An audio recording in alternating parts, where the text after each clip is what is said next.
Bienvenue autour du feu, là où les contes prennent vie. Là où, chaque histoire est une flamme qui éclaire le riche folklore africain. Laissez-vous transporter par des légendes ancestrales, des récits magiques et des aventures fascinantes. Aujourd'hui, préparez-vous à découvrir l'origine des sirènes, comment ont-elles vu le jour, une histoire qui vous plongera au cœur des mystères et des traditions d'Afrique. Installez-vous confortablement, et que le voyage commence. Le village de Kouténé s'étendait sur les rives du grand fleuve Nyanga, dont les eaux sombres miroitaient sous la lumière changeante du ciel. Ici, les villageois vivaient au rythme du courant, tirant leur subsistance du fleuve tout en le vénérant avec une ferveur mêlée de crainte. Les anciens disaient que Nyanga avait une âme, une conscience qui veillait sur eux, mais aussi qu'il réclamait parfois son dû. Au cœur du village, une fillette nommée Malia grandissait, portée par une curiosité aussi vive qu'un feu nouveau. À 10 ans, elle passait des heures à écouter les récits des anciens, les yeux brillants d'émerveillement. Pourtant, parmi toutes les légendes, une revenait toujours, murmurée d'une voix sourde, comme si la nommer trop fort pouvait réveiller son ombre, l'histoire des âmes noyées.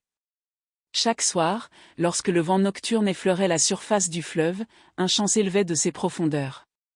Une mélodie douce et envoûtante, pareille à une prière portée par des voix invisibles. Les villageois, habitués, baissaient la tête, fermaient leur hutte et murmuraient des incantations protectrices. Ce chant n'était pas une menace, disait-il, mais une supplique, celle des esprits noyés, offrant leur douleur en offrande pour protéger les vivants. Malia, fascinée, voulait comprendre. Elle voulait entendre ces voix de plus près, sentir la présence de ceux qui chantaient sous les eaux. Son père, un pêcheur respecté, l'avait mise en garde. Ne t'approche jamais trop près du fleuve la nuit, ma fille. Certaines vérités doivent rester cachées. Mais la curiosité brûlait en elle comme une flamme insatiable. Alors, une nuit où la nouvelle lune noyait le village sous une ombre mystique, Malia se glissa hors de sa case. Pieds nus sur la terre tiède, elle se faufila entre les huttes, portée par une force qu'elle ne comprenait pas. Le chant résonnait plus fort cette fois-ci, vibrant dans l'air comme une caresse d'outre-tombe. Son cœur battait à tout rompre. Le fleuve semblait l'appeler. Malia s'agenouilla au bord de l'eau, ses orteils effleurant la surface glacée du fleuve. Le chant était plus net, plus intense, chargé d'une tristesse infinie et d'une douceur déchirante. Ce n'étaient pas seulement des voix qu'elle entendait, mais des pleurs étouffés, des murmures d'espoir et de souffrance mêlés dans une symphonie d'émotions. Puis, l'eau s'agita. Un frisson parcourut la surface, et lentement, une forme émergea des profondeurs. Ce n'était ni une ombre ni un poisson, mais une silhouette d'une beauté irréelle. Une femme à la peau d'un bleu translucide, dont les cheveux ondulaient comme une brume aquatique, et dont les yeux brillaient de 1000 reflets lunaires. Une sirène. Malia ne cria pas. Elle ne bougea pas non plus. Un lien invisible s'était tissé entre elles. La créature ouvrit les lèvres, mais sa voix résonna directement dans l'esprit de l'enfant. N'aie pas peur, petite. Nous sommes celles qui veillent. Un frisson parcourut l'échine de Malia. La sirène poursuivit. Nous sommes nés du chagrin, de l'injustice de l'eau.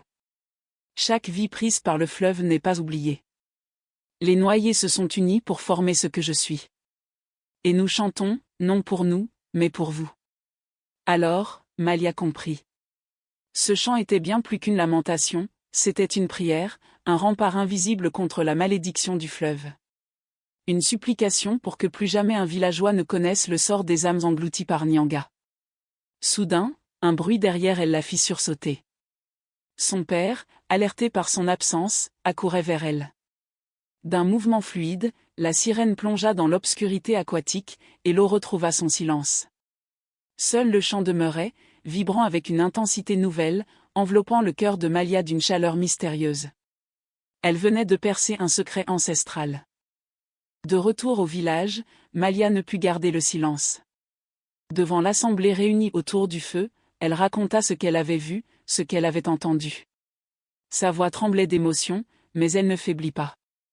Les anciens échangèrent des regards lourds de sens, comme si un secret trop longtemps enfoui venait d'être mis à nu. Ils savaient. Mais jamais ils n'avaient osé le dire. Alors, les noyés ne sont pas oubliés ? Murmura une vieille femme, la voix chargée d'espoir et de douleur mêlée. Malia secoua doucement la tête. Non. Ils sont là, veillant sur nous. Leur chant est un don. Une promesse. Un frisson parcourut l'assemblée.